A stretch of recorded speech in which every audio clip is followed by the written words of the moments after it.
प्रिय विद्यार्थियों, हरघल पाठशाला में आप सभी का हार्दिक स्वागत।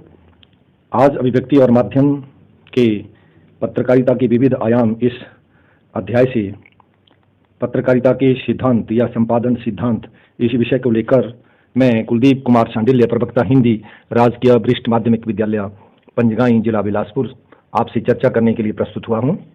आइए संपादन के सिद्धांत या पत्रकारिता के सिद्धांतों पर चर्चा करते हैं।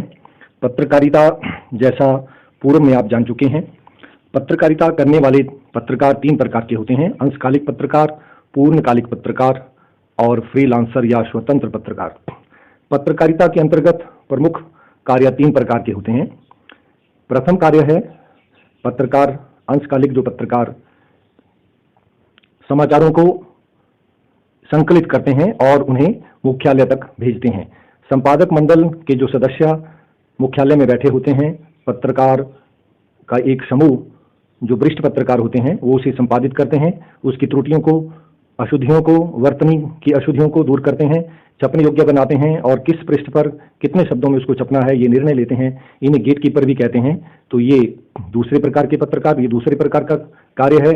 और तीसरा कार्य है उसे छापना और छापने के बाद फिर अंततोगत्वा उसको हम आप पाठकों के घरों तक पहुंचाना। तीसरा जो कार्य है ये प्रबंधकीय श्रेणी में आता है। एक मैनेजमेंट का कार्य है जिसको पत्रकारिता के अंतर्गत सम्मिलित नहीं किया जाता, क्योंकि ये प्रबंधकीय कार्य है। इसे कोई पत्रकारिता की जिसे ABCD भी नहीं आती वो भी इस कार्य को कर सकता है। तो आप समझ गए होंगे पत्रकारिता में प्रमुख कार्य समाचार संकलन, संप्रेषण, संपादन और लेखन, प्रकाशन, ये कार्य पत्रकारिता के अंतर्गत आता है। तो जाहिर है हमारे भारतवर्ष में लोकतंत्र का सजग प्रहरी और लोकतंत्र का चौथा स्तंभ पत्रकारिता को माना जाता है।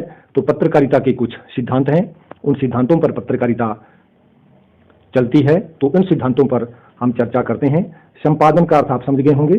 संपादन का तात्पर्य है जो छपने में जो अशुद्धियां हैं उन अशुद्धियों को दूर करना, उसको पठनीय बनाना।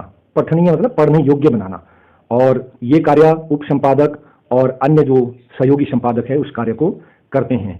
और फिर उसे उसकी काट छांट करके उसे किस पृष्ठ पर छपना है, कितने शब्दों में छपना है, ये निर्णय लिया जाता है। तो संपादन सिद्धांत उन सिद्धांतों को कहते हैं जिन सिद्धांतों के ऊपर पत्रकारिता कार्य करती है। क्योंकि पत्रकारिता से हम ये अपेक्षा करते हैं कि जो कुछ हम समाचार पत्र पत्रिकाओं में, टेलीविजन, रेडियो आदि में जो समाचार हम पढ़, सुन या देख रहे होते हैं वो हम कैसे हों, वो तथ्यपरक हों। तथ्यपरक अर्थात वो सत्य हो, एक्यूरेट हो, एक्यूरेसी उनमें हो। तो संपादन का पहला सिद्धांत है या पत्रकारिता का पहला सिद्धांत है तथ्यों की शुद्धता या तथ्यपरकता, जिसे अंग्रेजी में कहते हैं एक्यूरेसी। अंग्रेजी का शब्द भी यहाँ इसलिए यहाँ रखा गया है क्योंकि एक्यूरेसी से भी आप समझ रहे हैं कि कोई भी जो घटना, जो विचार, जो ब्यौरा, विवरण प्रस्तुत किया जा रहा है समाचार के रूप में वो एक्यूरेट हो, अर्थात तथ्यपरक हो, तथ्यों की उसकी शुद्धता हो। और दूसरा सिद्धांत है वस्तुपरकता, ऑब्जेक्टिविटी, अर्थात जिस घटना की चर्चा कर रहे हैं उस घटना का ही विवरण दिया जा रहा है, ना कि पत्रकार को जैसा लग रहा है उसकी अपनी ऑब्जर्वेशन है वही महत्वपूर्ण नहीं है। तो वस्तुपरकता। और तीसरा सिद्धांत है निष्पक्षता। पत्रकारिता से हम अपेक्षा करते हैं वो पत्रकार निष्पक्ष हो। और चौथा सिद्धांत है संतुलन। संतुलन का मतलब जब कोई समाचार, कोई घटना दो या दो से ज्यादा पक्षों पर निर्भर हो तब सबकी सुनी जाए और सबको कहने का मौका दिया जाए और सबकी बात उसमें कही जाए। और अंततोगत्वा पांचवा जो सिद्धांत है वो है स्रोत, अर्थात समाचार का स्रोत क्या है, ये घटना खबर पुष्ट है, सत्य है, ऐसा बताने के लिए उसके स्रोत का उल्लेख करना भी आवश्यक होता है। तो ये इन सिद्धांतों पर हम विस्तृत चर्चा करते हैं। आइए समझें। पत्रकारिता का पहला जो सिद्धांत या संपादन का जो पहला सिद्धांत है उसे कहते हैं हम तथ्यपरकता।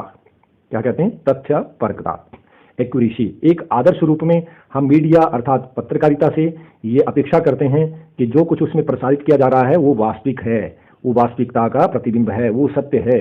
इस प्रकार एक पत्रकार समाचारों के रूप में यथार्थ का शाब्दिक अर्थ होता है जैसा है वैसा ही पेश करने की कोशिश करता है। यथार्थ को उसकी संपूर्णता में प्रतिबिंबित करने के लिए आवश्यक है कि ऐसे तथ्यों को, ऐसे फैक्ट्स को चयनित किया जाए, ऐसे तथ्य जुटाए जाएं, चयनित किए जाएं जिसके कारण खबर का जो संपूर्ण स्वरूप है वो हमारे सामने प्रकट हो जाए। तो संपादन का ये पहला सिद्धांत महत्वपूर्ण सिद्धांत है, तथ्यपरकता जिसे कहते हैं। लेकिन ये भी आप समझें कि हम किसी भी यथार्थ को अत्यंत सीमित या चयनित सूचनाओं या तथ्यों के माध्यम से ही व्यक्त करते हैं। हमारे पास ऐसा कोई संपूर्ण रूप से विस्तृत विवरण या विस्तृत रूप से हम इस तरह से उसका ब्यौरा दे पाने में, क्योंकि पत्रकारिता की भी एक सीमा होती है, उसमें भी एक सीमित पृष्ठ है, उस सीमित से पृष्ठों में, सीमित से क्षेत्र में उस समाचार को व्यक्त करना है। तो इसलिए यह अत्यंत महत्वपूर्ण हो जाता है कि किसी भी विषय के बारे में समाचार लिखते वक्त हम किन सूचनाओं और किन तथ्यों का चयन करते हैं और किन्हें छोड़ देते हैं। ये हमारी एक चुनौती रहती है कि हम ऐसे तथ्यों को चुनें जो तथ्य यथार्थ को प्रकट करें, जो सत्य को प्रकट करें। चुनौती ये पत्रकार की रहती है कि ये सूचनाएं और तथ्य अहम है जो संपूर्ण घटना का प्रतिनिधित्व करते हों, अर्थात जो उस घटना के संपूर्ण पक्ष को प्रकट करे, संपूर्णता के साथ उस घटना को पाठकों के सामने या दर्शकों के सामने रखें। तथ्य बिल्कुल सटीक और सही होने चाहिए, उन्हें तोड़ा मरोड़ा नहीं जाना चाहिए। पत्रकार की ऑब्जर्वेशन पे उसे क्या लग रहा है, वो क्या समझ रहा है, नहीं, कब, क्या, क्यों, कैसे, इस प्रकार पत्रकारिता के जो 6 ककार हैं उन ककारों का सहारा लेकर के तथ्यों को जुटाया जाता है। जो छुपाया जा रहा है उसको प्रकट करने के लिए वहां कब, क्यों, कैसे, इस तरह से कई प्रश्न किए जाते हैं और सत्य को सामने लाने के लिए यथार्थपरक जानकारी जो है वो प्रकाशित की जाती है। तो पहला सिद्धांत है तथ्यपरकता। आइए चलते हैं, दूसरा सिद्धांत है वस्तुपरकता। वस्तुपरकता को भी तथ्यपरकता से आंकना आवश्यक है, क्योंकि वस्तुपरकता और तथ्यपरकता में काफी कुछ समानता है, लेकिन दोनों के बीच पर्याप्त या अंतर भी है। उस अंतर को समझना भी जरूरी है, उसको अंतर को समझना जरूरी है। जैसे ये जो तथ्यपरकता है ये उस वस्तु पर, उस ऑब्जेक्ट पर निर्भर करती है। ये एक जैसे होते हुए भी हमें ये 2 विचार लगते हैं, अलग अलग लगते हैं।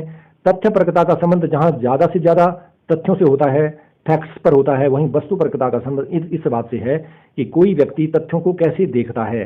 किसी विषय या मुद्दे के बारे में हमारे मस्तिष्क में पहले से बनी हुई छवियां समाचार मूल्यांकन की हमारी क्षमता को प्रभावित करती हैं और हम इस यथार्थ को उन छवियों के अनुरूप देखने का प्रयास करते हैं।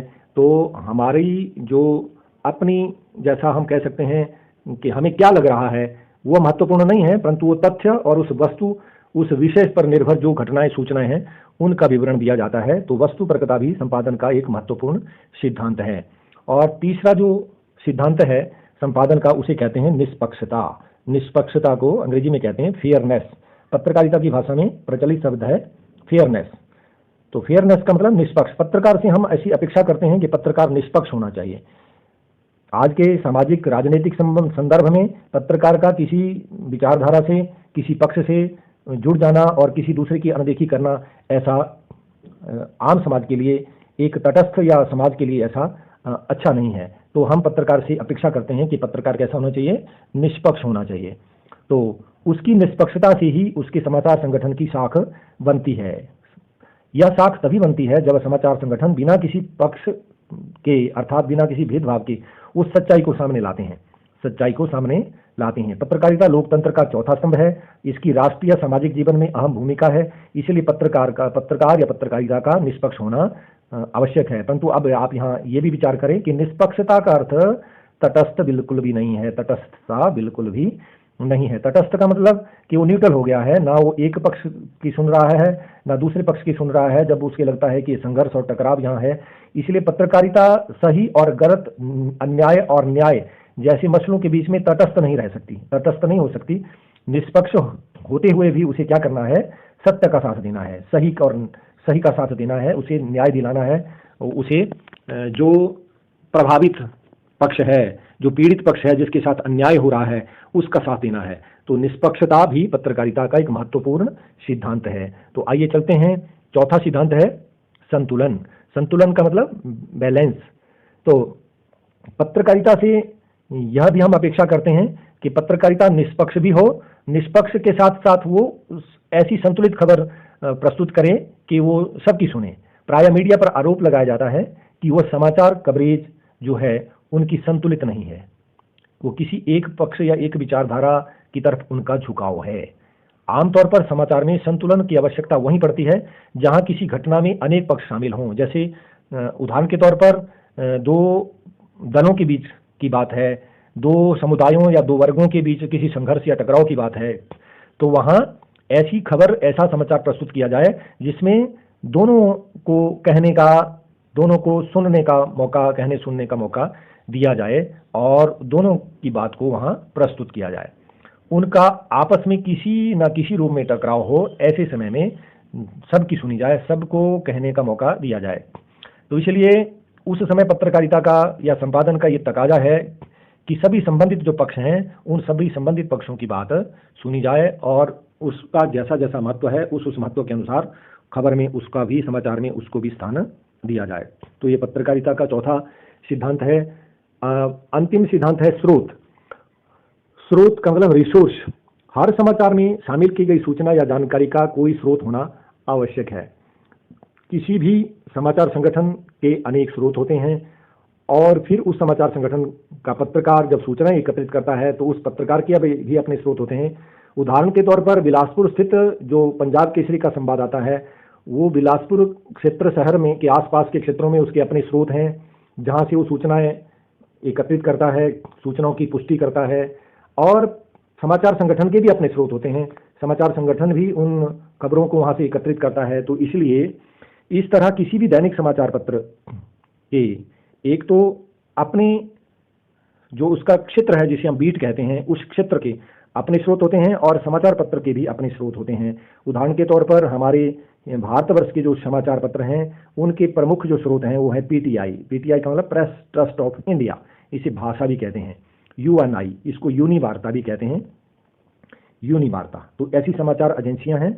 इन समाचार एजेंसियों का भी वहां उल्लेख किया जाता है। उदाहरण के तौर पर यदि भारत की कोई महत्वपूर्ण राजनीतिक खबर है तो राजनीतिक खबर को अखबार में प्रस्तुत करते समय उसे दिनांक इतने तारीख को तो वहां ब्रैकेट में लिखना पड़ता है इस समाचार एजेंसी का नाम कि ये खबर यहां से हमें प्राप्त हुई है, यहां से स्रोत अर्थात यहां से ये खबर हमको प्राप्त हुई है और ये पुष्ट खबर है। और ऐसे ही कई बार अखबार में पत्रकार अपने स्रोत का भी उल्लेख करते हैं, वो अपने नाम के साथ उस खबर को प्रकाशित करते हैं या उस क्षेत्र विशेष में जो उनका अन्य कोई स्रोत है उस स्रोत का भी उल्लेख करते हैं। जैसे पंजाब केसरी में आप देखें, पहले वो लिखते थे सह का मतलब सहयोगी हमारे। तो जैसे खबर प्रस्तुत की जाती थी वहां दिनांक इतने या बिलासपुर या बरमाणा और फिर विद इन ब्रैकेट उस सह लिखते थे, सह का मतलब सहयोगी हमारे।